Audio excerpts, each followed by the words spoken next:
ആശീർവാദ് സിനിമാസിന്റെ ബാനറിൽ ജിത്തു ജോസഫ്, മോഹൻലാൽ അവരുടെ കൂട്ടായ്മയുടെ ദൃശ്യം കൂട്ടായ്മയുടെ ആ ഒരു നേരം എന്ന് പറയുന്ന സിനിമ കാത്തിരുന്നതാണ്, കാണണമെന്ന് തോന്നി, കാത്തിരുന്നതാണ്. ഒന്നാമത്തെ ദിവസം തന്നെ കണ്ടു.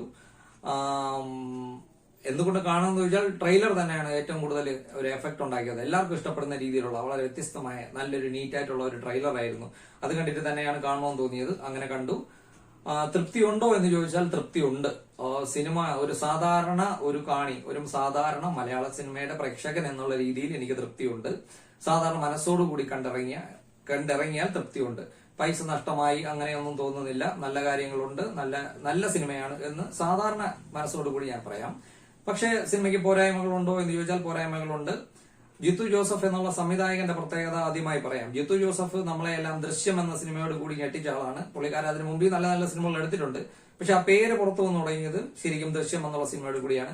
ദൃശ്യം സിനിമ എടുത്താലും നമുക്കറിയാം അതിനകത്ത് പ്രത്യേകിച്ച് ഒന്നുമില്ല. ഒരു സാധാരണ സിനിമ. അവസാനത്തെ ഒരു 10 മിനിറ്റിലാണ് കാര്യം വരുന്നത്, നമ്മളെ ത്രില്ലടിപ്പിക്കുന്നത്, മെയിനായിട്ട് സിനിമയ്ക്ക് ഒരു ഇമ്പാക്ട് ക്രിയേറ്റ് ചെയ്യുന്നത്, കണ്ടിറങ്ങുന്ന പ്രേക്ഷകനെ കിട്ടുന്ന ഒരു ഫീൽ. അതാണ് ദൃശ്യം ഇന്നും നമുക്ക് ഓർക്കാൻ ക്ലൈമാക്സ് ആണ് നമ്മൾ ഏറ്റവും കൂടുതൽ നമ്മുടെ മനസ്സിൽ വരുന്നത്.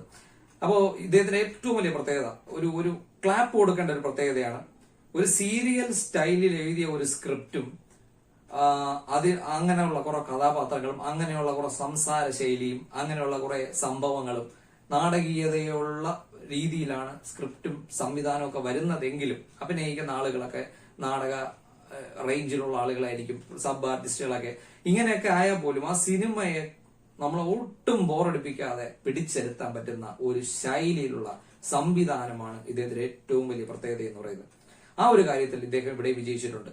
അതിന്റെ അർത്ഥം ഞാൻ പറഞ്ഞതുപോലെ തന്നെ നാടകീയത സംഭാഷണത്തിലും സിറ്റുവേഷനുകളിലും കഥാപാത്രങ്ങളിലും നിറഞ്ഞു നിൽപ്പുണ്ട് നേര് എന്നുള്ള സിനിമയിലും.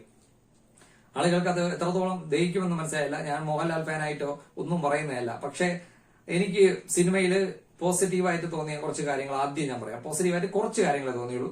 ബോറടിപ്പിക്കാത്ത സംവിധാനം, അത് ഇദ്ദേഹത്തിന്റെ ഏറ്റവും വലിയ പ്രത്യേകതയാണ്. ഇന്നത്തെ കാലത്ത് ഒരു മലയാള സിനിമ കണ്ടു തീർക്കാൻ നല്ല പെടാപ്പാടുപെടുന്ന ഒരു കാലഘട്ടമാണ്. ആ ഒരു കാലഘട്ടത്തിൽ ഇന്ന് ചെന്നിരുന്ന് 2.5 മണിക്കൂറോളം സിനിമയുണ്ട്. ലെങ്തുള്ള സിനിമ തന്നെയാണ്. 2.5 മണിക്കൂറുണ്ട്. 2.5 മണിക്കൂർ പോകുന്നത് അറിയില്ല. അത്ര നല്ല രീതിയിൽ സിനിമ എടുത്തു വെച്ചിട്ടുണ്ട്. Scene by scene. പ്രത്യേകിച്ച് വലിയ സംഭവങ്ങളൊന്നും ഇല്ല എങ്കിലും ബോറടിപ്പിക്കാതെ സിനിമ എടുത്തു വെക്കുന്നുണ്ട്. നാടകീയത നിറഞ്ഞത് തന്നെയാണ്. സംഭാഷണങ്ങളും സിറ്റുവേഷനുകളും കഥാപാത്രങ്ങളും ശൈലിയും ഇതെല്ലാം സാധാരണ ശൈലി തന്നെയാണ്. ഒരു പ്രത്യേകതയില്ല.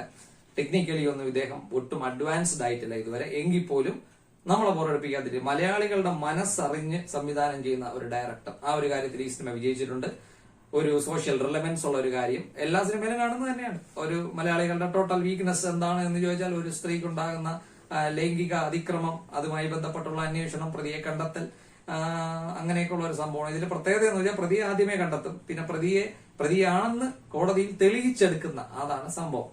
അതിലും ഞാൻ സാധാരണ പ്രേക്ഷകൻ എന്നുള്ള രീതിയിൽ സംസാരിക്കുകയാണ്. നല്ല രീതിയിൽ അവതരിപ്പിച്ചിട്ടുണ്ട്. നല്ലൊരു എൻഡാണ്. നല്ലൊരു രീതിയിൽ കഥ പോകുന്നുണ്ട്. ഒരു നിമിഷം പോലും ബോറടിപ്പിക്കുന്നില്ല. അതാണ് ഏറ്റവും വലിയ പ്രത്യേകത.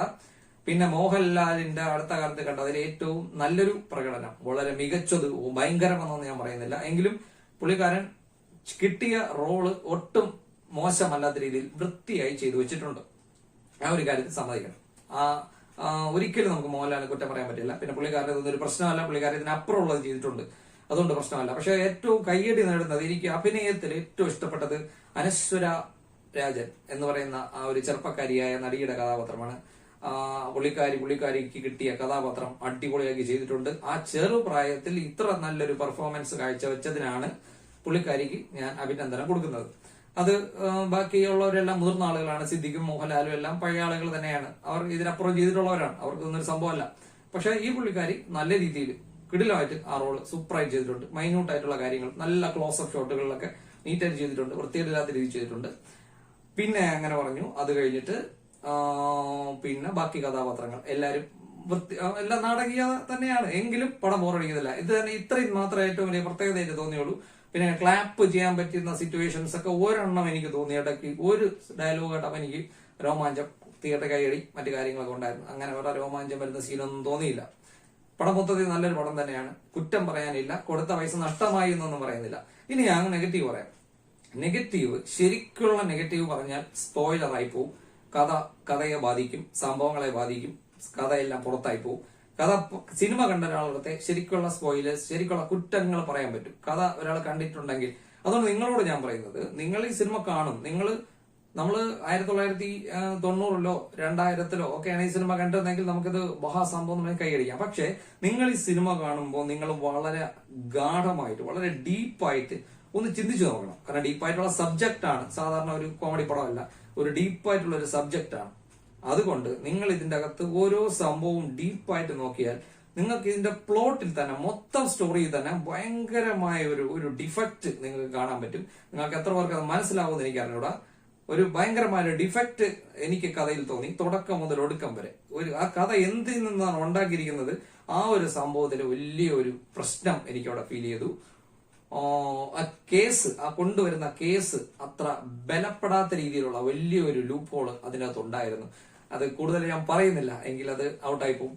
അപ്പോ എങ്കിലും കുഴപ്പമില്ല. പിന്നെ ഏറ്റവും വലിയ പ്രത്യേകത ഈ ജിത്തു ജോസഫിന്റെ ഈ നാടകീയത അത് കണ്ട് മടുത്തു. നല്ലൊരു സിനിമയെ ഈ ഡ്രാമാറ്റിക് ആയിട്ടുള്ള ഓവർ നാടകീയത ചില സീനുകളിൽ കയറ്റി കുളമാക്കിയിട്ടുണ്ട്. അത് എടുത്ത് ഞാൻ പറയുന്നില്ല. സീരിയൽ പോലും തോറ്റു പോകുന്ന രീതിയിലുള്ള നാടകീയത ചില സിറ്റുവേഷനിൽ കയറിയിട്ടുണ്ട്. പിന്നെ ഈ ഡയലോഗിലുള്ള അച്ചടി ഭാഷ ഒന്ന് മാറ്റിയെങ്കിൽ കൊള്ളാമായിരുന്നു. പുള്ളിക്കാരന്റെ ഈ അച്ചടി ഭാഷ കണ്ട് മടുത്തു. അതിലൊരു മാറ്റം വരുത്തിയെങ്കിൽ കൊള്ളാമായിരുന്നു. മറ്റേ ദൃശ്യത്തിൽ മീന ചോദിക്കുന്ന പോലെ ഒരു ചെറുക്കനെ കൊന്ന് കുഴിച്ചിട്ട് ചോദിക്കണം, നമ്മൾ എന്ത് ചെയ്യും ജോസുട്ടി എന്നൊക്കെ ചോദിക്കുന്ന ആ ഒരു സ്റ്റൈല്, അതിനൊക്കെ ഒരു റിയലിസം കൊണ്ടുവരാമായിരുന്നു.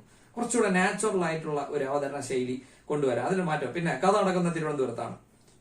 സംഭവം എല്ലാം നടക്കുന്ന തിരുവനന്തപുരം. കഥാപാത്രങ്ങൾ ഏകദേശം 90% തിരുവനന്തപുരത്തുകാരാണ്. പക്ഷെ അതില് 2-3 പേരെ ഒഴികെ ബാക്കി 2-3 പേര് ഒഴികെ ബാക്കി എല്ലാരും പറയുന്നത് അച്ചടി ഭാഷ, മറ്റു നാട്ടിലെ ഭാഷ, സിനിമാറ്റിക് ആയിട്ടുള്ള നാച്ചുറൽ ഡയലോഗുകളാണ്. പ്രധാന കഥാപാത്രങ്ങൾ ആരും തന്നെ ട്രിവാൻഡ്രം സ്ലാങ് ഉപയോഗിക്കുന്നില്ല.